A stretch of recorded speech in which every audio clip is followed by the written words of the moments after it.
You are listening to Unified Through Chronic and Mental Illness with your hosts, Angie Roberts and Kimberly Murphy. Please be advised that some of the topics of this podcast can be triggering and sensitive in nature.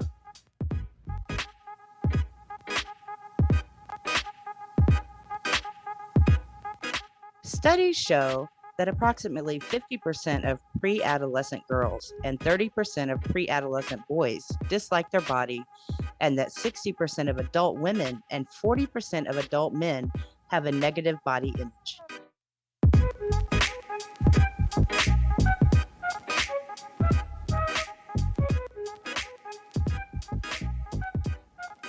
Hey, Spoonies and mental health warriors. Welcome back to Unified. This is Kimberly Murphy here with Angie Roberts.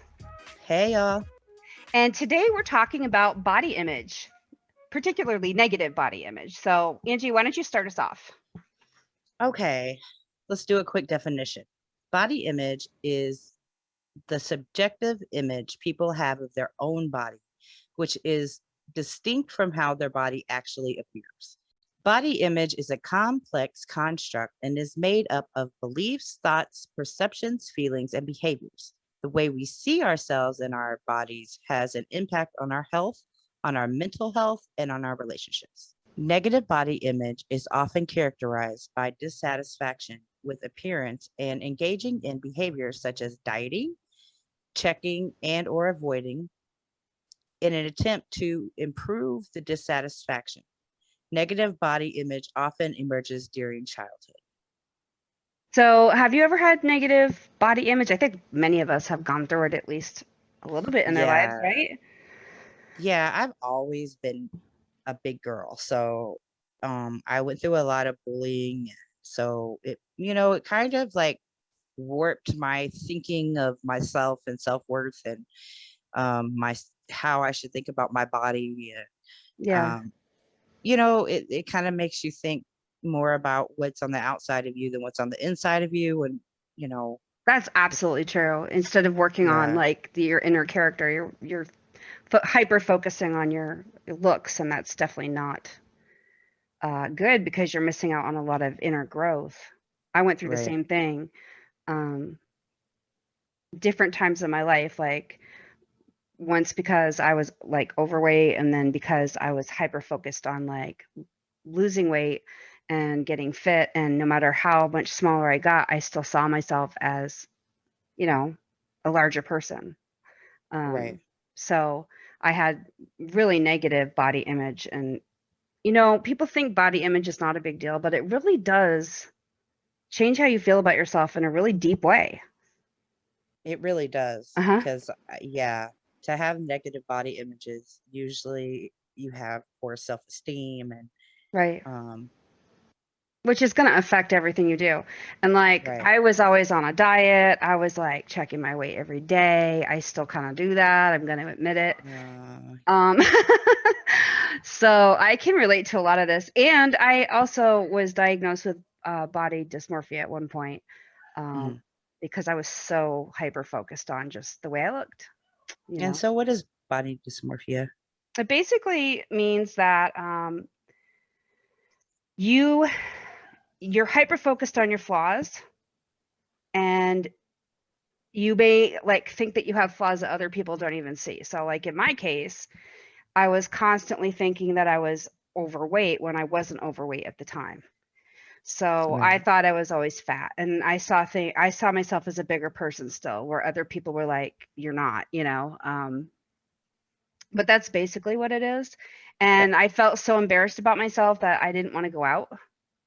Right. And Um, this is a mental disorder, correct? Absolutely, Body yes. dysmorphia, Mhm. right? Yeah, That's so and it was like I thought about it all the time, like, I couldn't stop thinking about it, and it annoyed people around me because 'cause they're like, "Just cut it out," like, "You're beautiful, you're pretty, you're skinny, like, what is your problem?"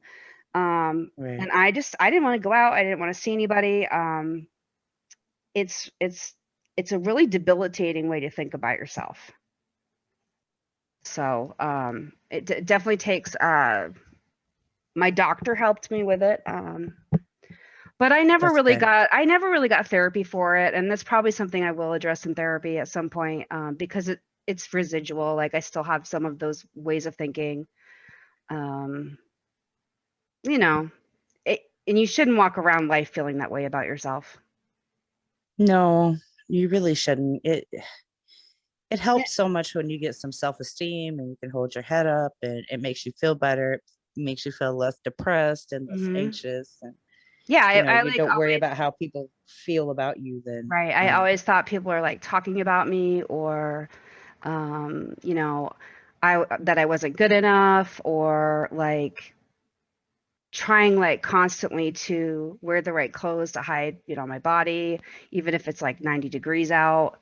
Um, so it is really, really hard to live with. It's very hard to live with. And then eating disorders can pop up because of it. I can understand how that would Hmm. definitely happen. As I was researching for this, I did all my research through the mayoclinic.com. Um, they say that body dysmorphic disorder usually doesn't get better on its own, which is really sad. Hmm. If it's left untreated, especially, it may get worse over time. It may lead to anxiety. It may lead to extensive medical bills, severe depression, even suicidal thoughts and behavior. So Yeah. if you have this, please get checked out. Please let somebody know. Hmm. Speaking of eating disorders, anorexia is characterized by abnormally low body weight. It has intense fear of gaining. You have an intense fear of gaining weight, and you're like disoriented to your weight. Hmm. It's yeah. You're People with like, this and perception is super distorted. Like, yeah, absolutely. right, right. They place a high value on their weight and their shape, and using extreme efforts they tend to significantly interfere with their lives. Right. To prevent weight gain, or to continue to lose weight, people will severely restrict the amount of food they eat. They may control their calorie intake by vomiting after eating, misusing laxatives, diet aids, diuretics, or enemas. And I know some people are like, well, that's just crazy. Well, first of all, you got to remember this is a mental illness. Hmm. They do Absolutely. not see themselves like you see them. They do not see themselves like that. Right. That skinny person that you see is not what they see.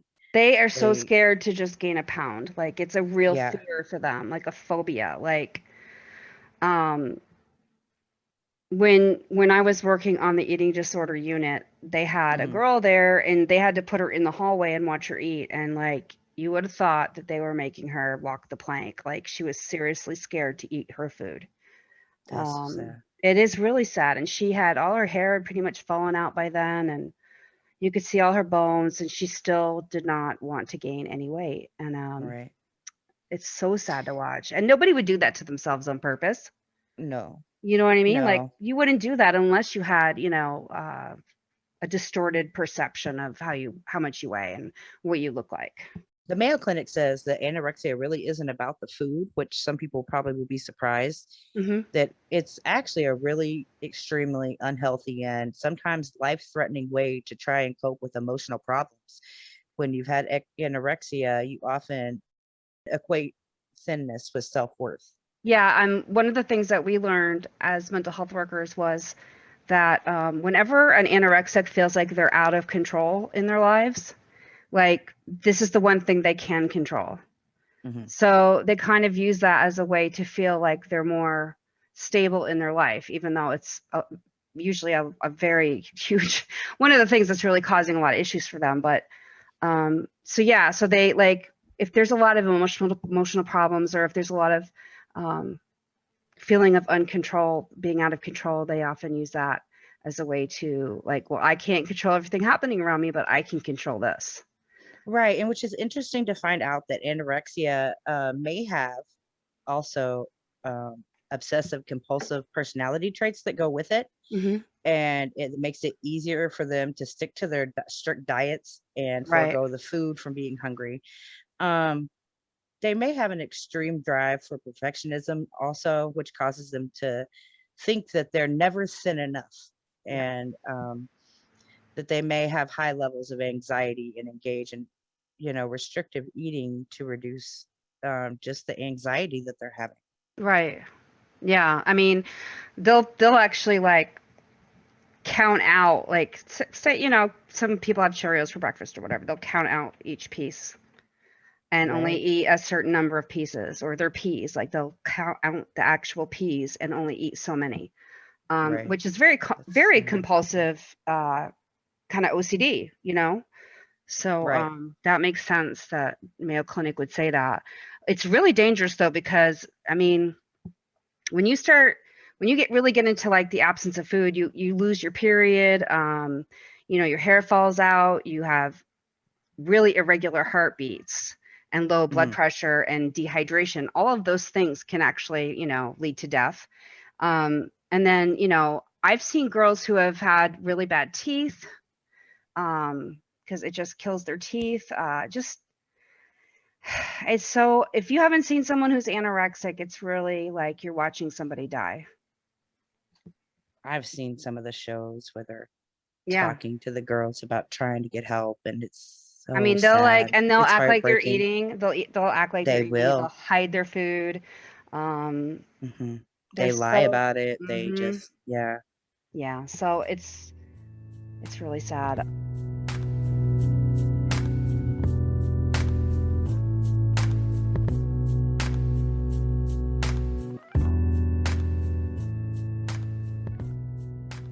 Bulimia is another serious, potential life-threatening eating disorder that, a lot of people hear about. And people with bulimia may secretly binge eating large portions of food Hmm. with loss of control over eating, and Right. then purge, trying to get rid of the extra calories in an unhealthy way. Now, the purging can be vomiting, or kind of like what we were Laxatives. talking about. Yeah, with Yeah. laxatives, weight loss supplements, diuretics, enemas, and Over exercising. Like, yes, yeah. And all like the I saw this show once where this woman had this severe illness, and she like would go to different restaurants, and she knew what foods to eat that would be easy to throw up. Um, but she really could not control how much she ate, and like she would eat thousands and thousands and thousands of calories. Um, right. it's just unbelievable, really. And then to have, oh my goodness, to throw that up, it must be horrible. It must be horrible for these people. I was on the I, I was never diagnosed with bulimia, but I had a little period I went through that I had lost a lot of weight, and then I got hurt. I got injured. And in my mind, I couldn't take gaining any more of that weight back I had worked so hard for. So Mm-hmm. I had started binging and purging. Well, Mm-hmm. not binging, more eating, and then purging, Right, just right, but I was doing it to control my weight. right. Didn't want to gain any more weight. I didn't want, you know, all that stuff because I couldn't exercise anymore. I was going through that too for a while. I would like fast for days, or I would just have liquids, and then I would also take weight loss pills. And then I would get so hungry, I would eat, and then I would feel guilty. So Yeah, I was like preoccupied with my weight and my body shape. Again, same thing. right. Bulimia can be really hard to overcome, but effective treatment can help you feel better about yourself and reverse serious complications. So, what are some of the signs that someone might have bulimia? Like, what should people look for if you It's suspect it? kind of it is kind of interesting because a lot of this is kind of the same. Mm-hmm. Being preoccupied with your body shape and weight, that goes, you know, Right. um, living in fear of gaining weight, repeated episodes of eating abnormally large amounts of food in one sitting. Um, I wonder if Feeling hoarding food has something to do with that too. I'm curious. Um, because I know someone who used to like hoard food and hide it in her room, and then she wouldn't eat for like weeks after that. So I wonder right. if that would count as the same Well, type of they behavior. feel maybe, yeah, they feel like this one, they feel the loss of control during binging. Like they can't stop when they eat, and they Hmm. can't, you know, stop eating, and they can't control what they're eating. They're just eating and eating because they haven't been eating. Right.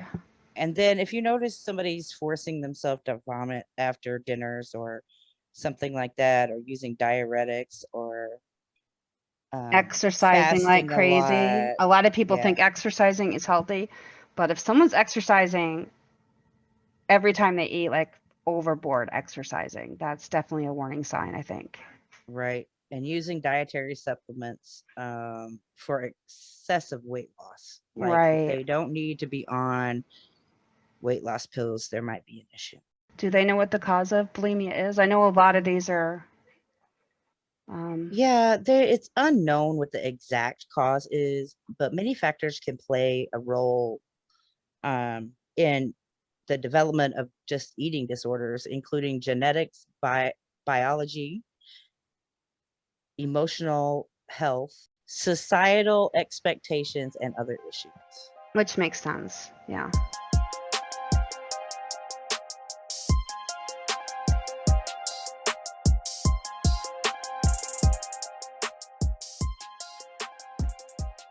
So there's binging and purging, but then there's binge.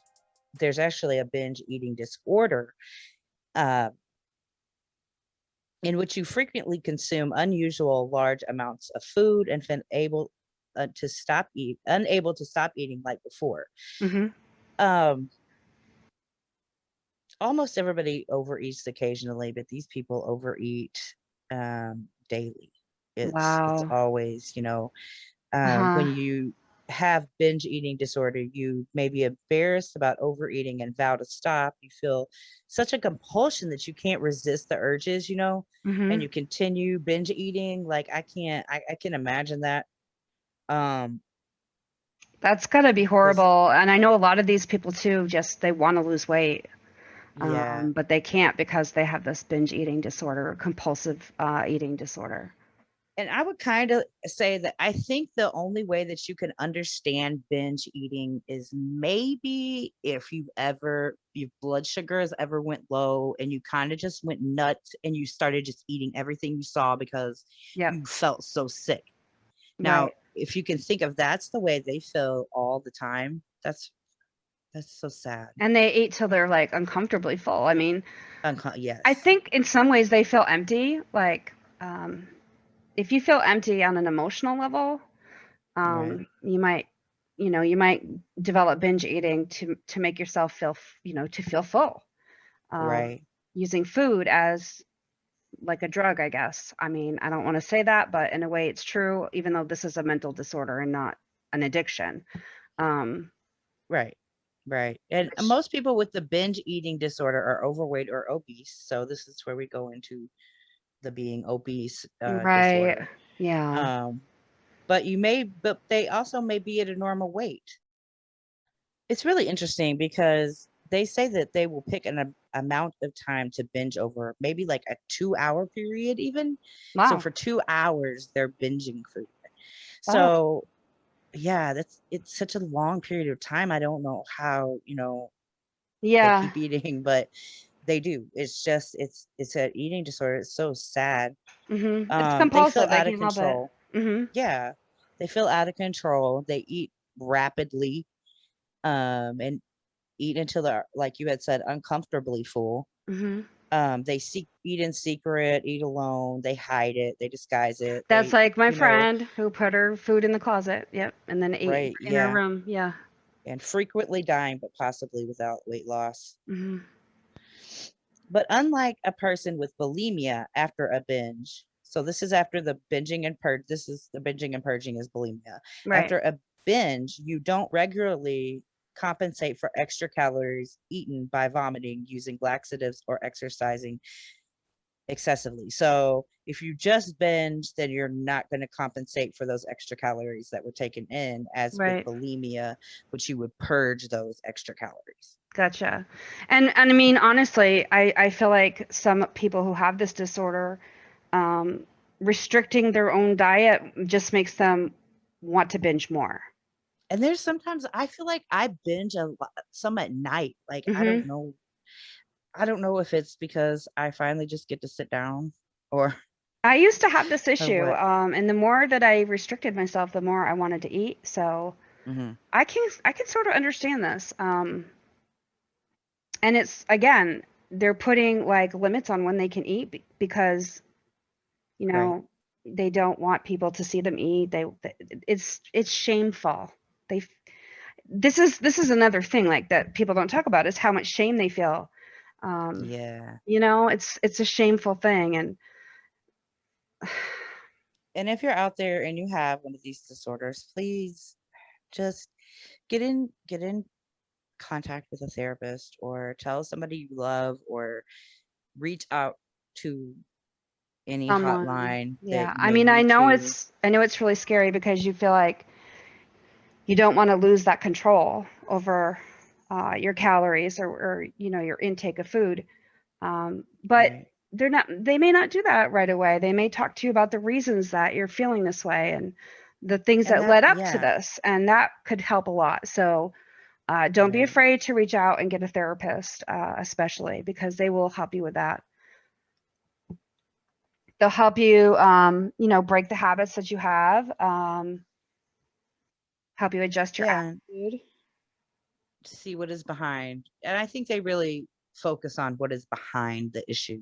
Right. You can always go on psychologytoday.com and put in I haven't plugged them in a while, so I know. hey, Here we go. Another plug. psychologytoday.com. It's been a bit. Um, you can put in your zip code, I believe, and it'll pull up all the therapists in that area and tell you what kind of therapy they Provide. Yeah. yeah, providers specialize in. Mm-hmm. And so if you're, you know, anybody out there that is in any certain type of uh category that you want, like eating disorders, Yeah, or because I like the think in this LGBT case, community, or anything like that, get a counselor that um that's really it specialized in it. I most think in like this you. case Yeah.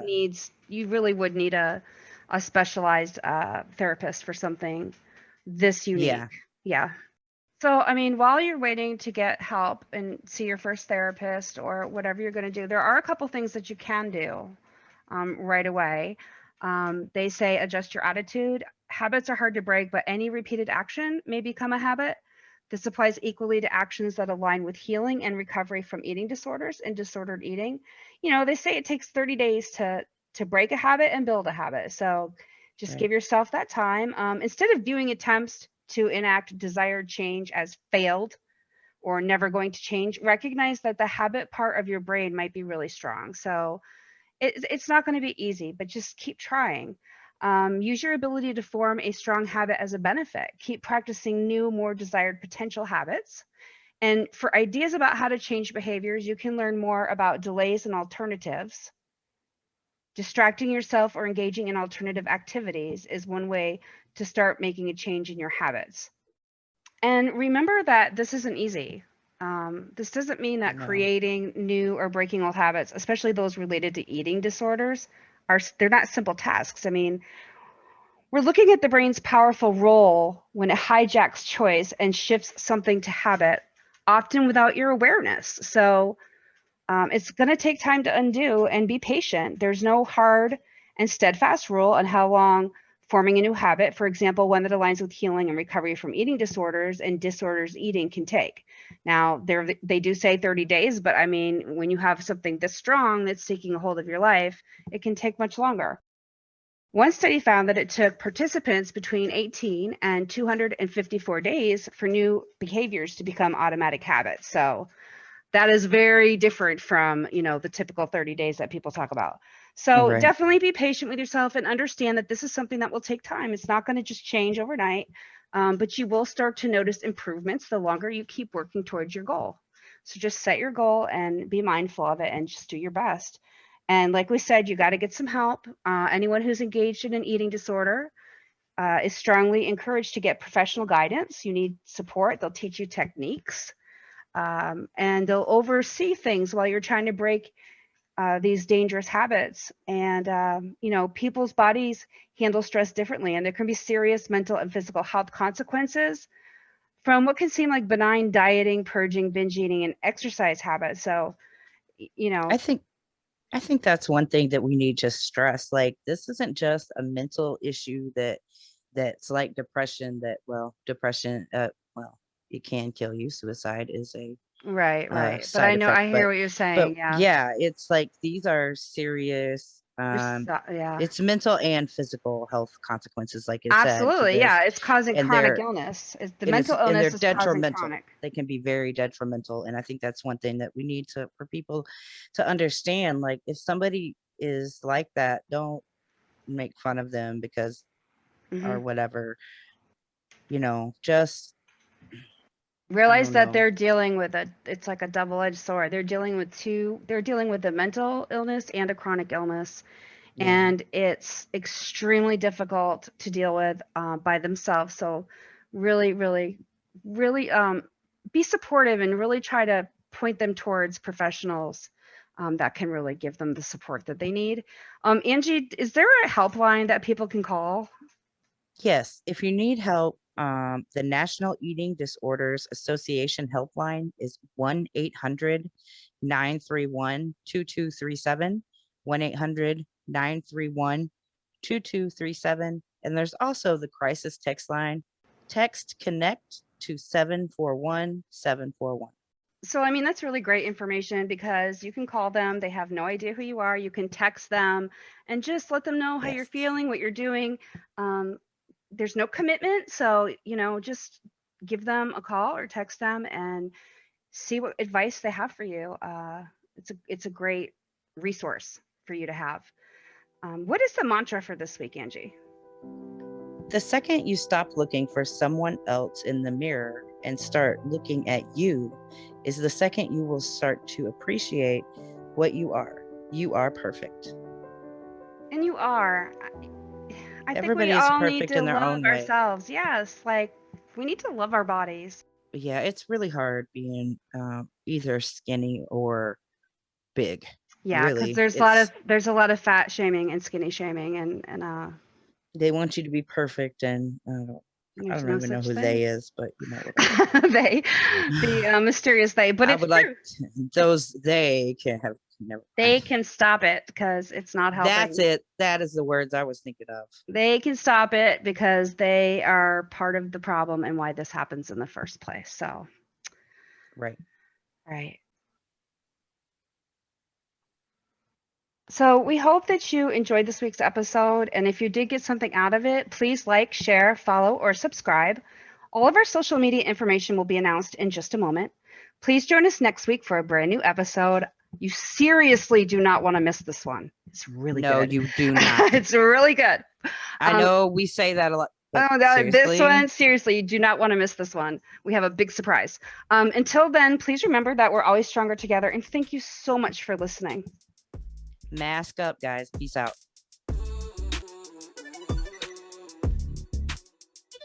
Unified through chronic and mental illness can be found at anchor.fm/unified. There you can find all social media links as well as other ways to listen.